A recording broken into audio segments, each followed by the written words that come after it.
Bharatiya Janata party की सरकारों से कृपा मिलनी बंद हो जाती, मेवा मिलना बंद हो जाता। भारतीय जनता पार्टी के नेता मनोज मुंतशिर शुक्ला को पानी पी पीकर गरिया रहे थे। यही नहीं, पालतू पत्रकार जो पेन किलर लेकर पत्रकारिता करते हैं वो तक मनोज मुंतशिर शुक्ला को जो है ताने कस रहे थे। मनोज मुंतशिर शुक्ला ने आखिरकार फिल्म आदि पुरुष में जिस तरह से भगवान हनुमान या रामायण का अपमान हुआ है उसको लेकर माफी मांगी है। याद कीजिए, यह व्यक्ति किस तरह से अहंकार के चलते यह तक कह रहा था कि हम एक्शन लेते हैं, माफी नहीं मांगते। यह व्यक्ति माफी मांगने को तैयार नहीं था क्योंकि इसके अंदर इस कदर अहंकार भर गया था। सत्ता का जो उसे समर्थन था, प्रधानमंत्री नरेंद्र मोदी के साथ एक फोटो जो खिंचवा ली थी, इसके अंदर इस कदर अहंकार भर गया था कि ये माफी मांगने को राजी नहीं था। मगर फिर धीरे धीरे तमाम जो कॉन्ट्रैक्ट्स हैं वो सूखते जा रहे थे। जो कृपा मिल रही थी बाबा जी की वो खत्म होती जा रही थी और आखिरकार मनोज मुंतशिर शुक्ला को माफी मांगनी पड़ी, गिड़गिड़ाते हुए माफी मांगनी पड़ी। वो कह क्या रहा है दोस्तों आपके स्क्रीन पर? मैं स्वीकार करता हूं कि फिल्म आदि पुरुष से जन भावनाएं आहत हुई हैं। अपने सभी भाइयों बहनों, बड़ों, पूज्य साधु संतों और श्री राम के भक्तों से मैं हाथ जोड़कर बिना शर्त क्षमा मांगता हूं। भगवान बजरंगबली हम सब पर कृपा करें, हमें एक और अटूट रहकर अपने पवित्र सनातन और महान देश की सेवा करने की शक्ति दें। दोस्तों, इस माफी में भी कहीं ना कहीं एक बेईमानी झलकती है और यह बेईमानी क्यों है मैं आपको बताता हूं। याद कीजिए दोस्तों, जब फिल्म रिलीज होने वाली थी तब इस व्यक्ति ने क्या कहा था कि आदि पुरुष नहीं रामायण है। और जब फिल्म रिलीज हो गई उसके बाद यह व्यक्ति यह कहने लगा कि यह तो सिर्फ रामायण से प्रेरित है, रामायण नहीं है। क्यों? क्योंकि जो वाहियात डायलॉग्स भगवान हनुमान से बुलवाए गए थे उसको लेकर जब प्रतिक्रिया हुई तब यह कहने लगा। और यही नहीं, इसने यह तक कहा था कि मुझे जो पटकथा लिखकर दी जाएगी मैं तो संवाद उसी के हिसाब से लिखूंगा। निहायत ही टपोरी अंदाज में हनुमान को बोलते हुए दिखाया गया था और फिर यह व्यक्ति यह कहता है कि मुझे जो पटकथा दी गई थी मैं उसी के हिसाब से संवाद लिख रहा था। मानो किसी ने बंदूक यहां पर रखी थी कि भाई तुझे लिखना ही पड़ेगा। और यह फिल्म डायरेक्टर कौन है? ओम राउत, जो न्यूज चैनल्स में जाकर यह कहते हैं कि भाई मैं आदि पुरुष जो बना रहा हूं मेरी प्रेरणा प्रधानमंत्री नरेंद्र मोदी हैं। यानी कि ये लोग सब एक ही चाटुकार संस्था के सदस्य हैं दोस्तों। और फिर भी मनोज मुंतशिर यह कह रहा था कि पटकथा में जो लिखा गया था उसी हिसाब से मैंने संवाद लिखे। सबसे शॉकिंग बात, मनोज मुंतशिर शुक्ला ने यह तक कहा कि मेरी दादी नानी ने जो मुझे सिखाया मैंने वही लिखा। अरे कम से कम अपनी दादी नानी का तो अपमान मत करो। मैं दावे के साथ कह सकता हूं कोई भी दादी नानी जो है वो इस तरह के संवाद, इस तरह की बातें कि भगवान हनुमान ये कहा करते थे, ये कभी नहीं कहते, कभी नहीं कहती। क्योंकि मैंने रामायण को अपनी नानी के जरिए जाना है। मैं जब भी छुट्टी मनाने सिवनी मध्य प्रदेश जाया करता था, सुबह 4-5 बजे मेरे नाना और मेरी नानी उठ जाया करते थे।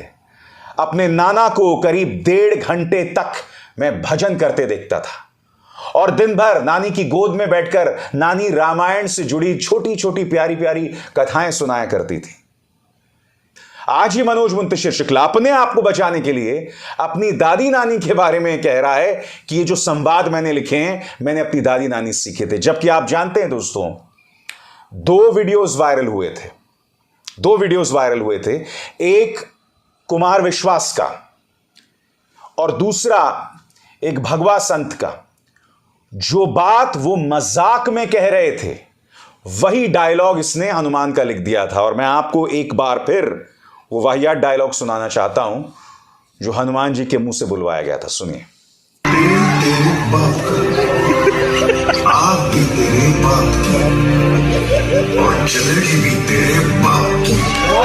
दोस्तों, मेरे एक दोस्त हैं और इनका एक परिचय यह है कि आपको याद होगा केजीएफ फिल्म, यश के वो धुआंधार डायलॉग्स हिंदी में।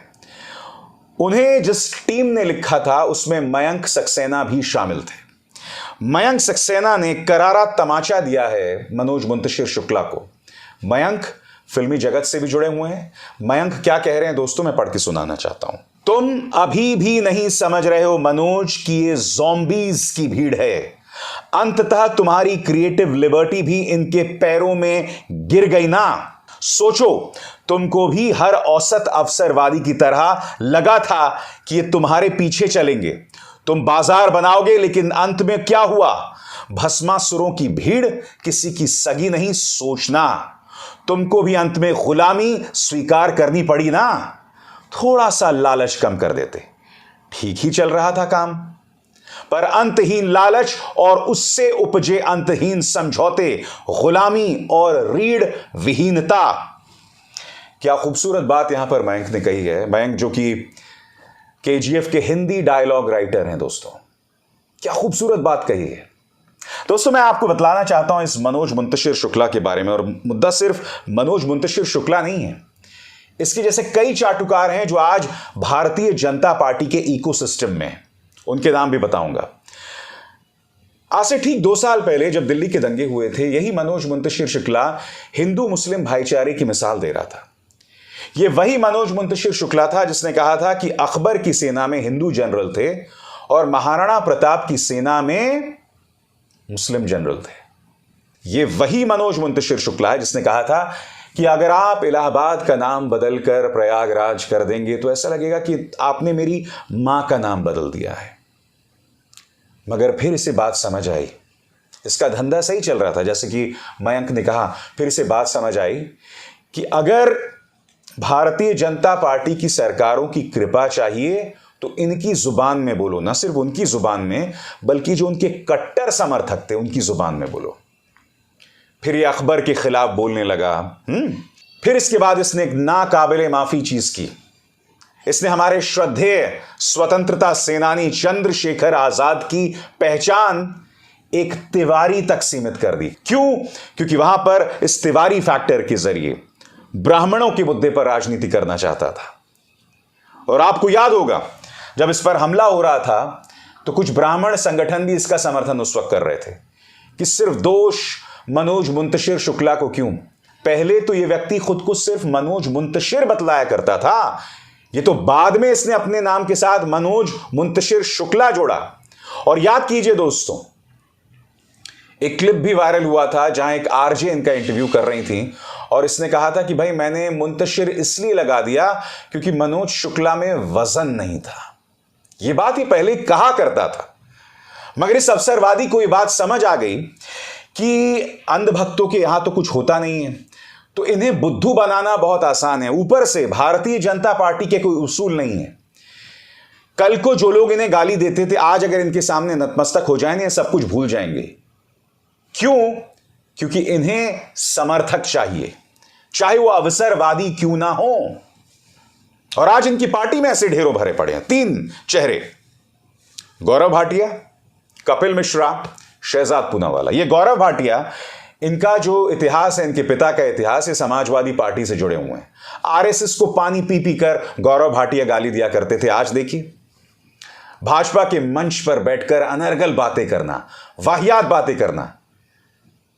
इस व्यक्ति को इतनी भी शर्म नहीं आती कि ये वो बीजेपी है जिसका इतिहास रहा है सुषमा स्वराज, अरुण जेटली, पूर्व प्रधानमंत्री अटल बिहारी वाजपेयी जैसे वक्ताओं का, प्रवक्ताओं का। शहजाद पूनावाला, यह आदमी उमर खालिद, शहला रशीद जैसे वामपंथी छात्रों के साथ प्रेस कॉन्फ्रेंसेस किया करता था। प्रधानमंत्री नरेंद्र मोदी को पानी पी पी कर गालियां दिया करता था, कई अनर्गल बातें करता था, कुछ भी कहता था यह व्यक्ति। मगर फिर इसको समझ आया कि कांग्रेस में मेरी दाल नहीं गल रही है, तो जंप मार लिया, प्रवक्ता बन गया। आज बीजेपी के मंच पर आकर वाहियात अनर्गल बातें करता है।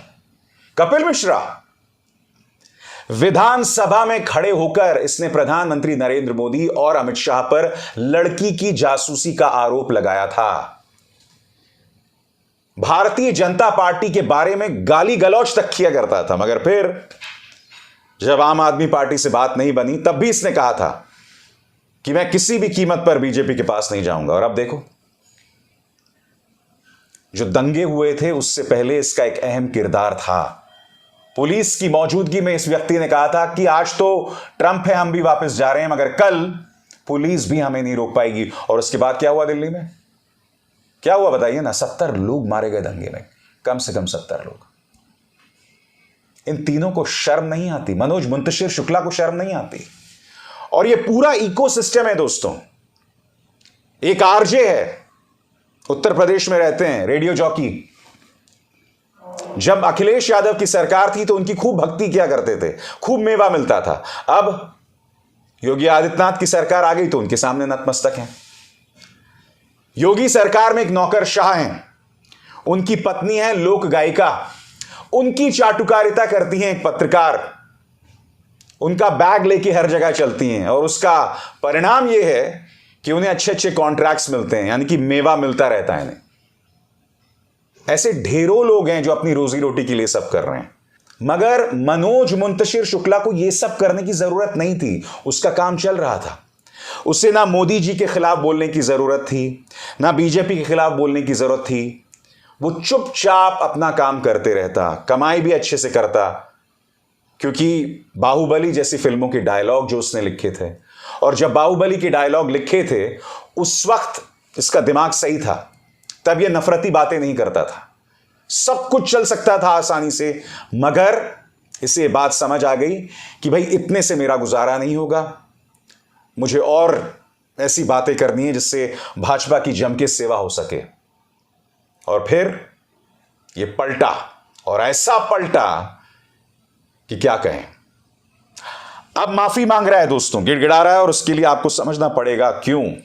क्योंकि अब इसके खिलाफ न सिर्फ अंधभक्त हैं, बल्कि भारतीय जनता पार्टी के नेताओं ने भी इसके खिलाफ बयान दिया है। याद कीजिए, इस मनोज मुंतशिर शुक्ला की बुद्धि इस कदर भ्रष्ट हो गई थी कि इसने यह तक कहा था कि हमने हनुमान को भगवान बनाया। याद है कि नहीं आपको, कि हमने हनुमान को भगवान बनाया है। अब इसके जवाब में सुधांशु त्रिवेदी, जो कि बीजेपी के प्रवक्ता हैं, दरअसल इस बयान के बाद यह बंदा हिल गया था कि भैया अभी तो सिर्फ अंधभक्त मेरे खिलाफ नहीं बोल रहे हैं जो कल को भूल जाएंगे, बीजेपी भी बोल रही है। अब यूपी सरकार की कृपा नहीं आएगी, एमपी सरकार की कृपा नहीं आएगी, और कृपा आनी बंद भी हो गई थी।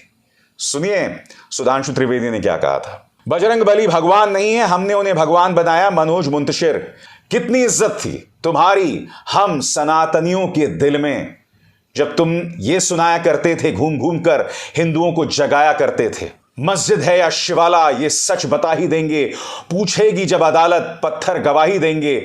हम जोड़ने के कायल, तुम तोड़ने में माहिर, मेहमान तुमको माना, तुमने हमको काफिर।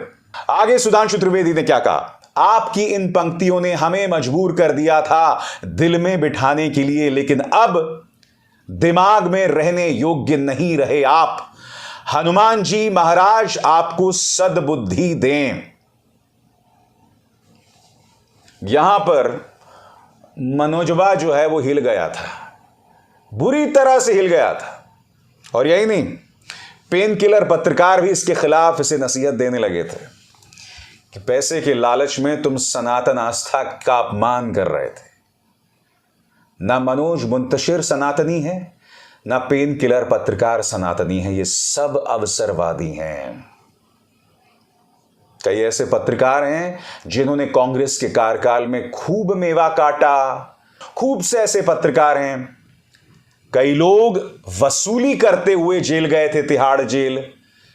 फिर जब भाजपा की सरकार आई, उसके बाद ये भाजपा के पक्ष में नफरत उगलने लगे, उनका प्रोपेगेंडा आगे बढ़ाने लगे, क्योंकि ये जानते थे कि जिस दिन इन्होंने सरकार से एक सवाल भी कर दिया, वापस तिहाड़ जेल। इन सब का यही इतिहास है। इनमें से मनोज मुंतशिर शुक्ला भी इसी कदर का अवसरवादी है। क्योंकि दोस्तों, इस दौर में सत्ता से आंखों में आंखें डालकर सवाल करना आसान नहीं है, ताकतवर से सवाल करना आसान नहीं है, क्योंकि अभिसार शर्मा होने की एक कीमत होती है जिसे चुकाने की हिम्मत हर किसी के बस की बात नहीं है। अभिसार शर्मा को दीजिए इजाजत। नमस्कार। स्वतंत्र और आजाद पत्रकारिता का समर्थन कीजिए, सच में मेरा साथी बनिए। बहुत आसान है दोस्तों, इस ज्वाइन बटन को दबाइए और आपके सामने आएंगे ये 3 विकल्प, इनमें से एक चुनिए और सच के इस सफर में मेरा साथी बनिए।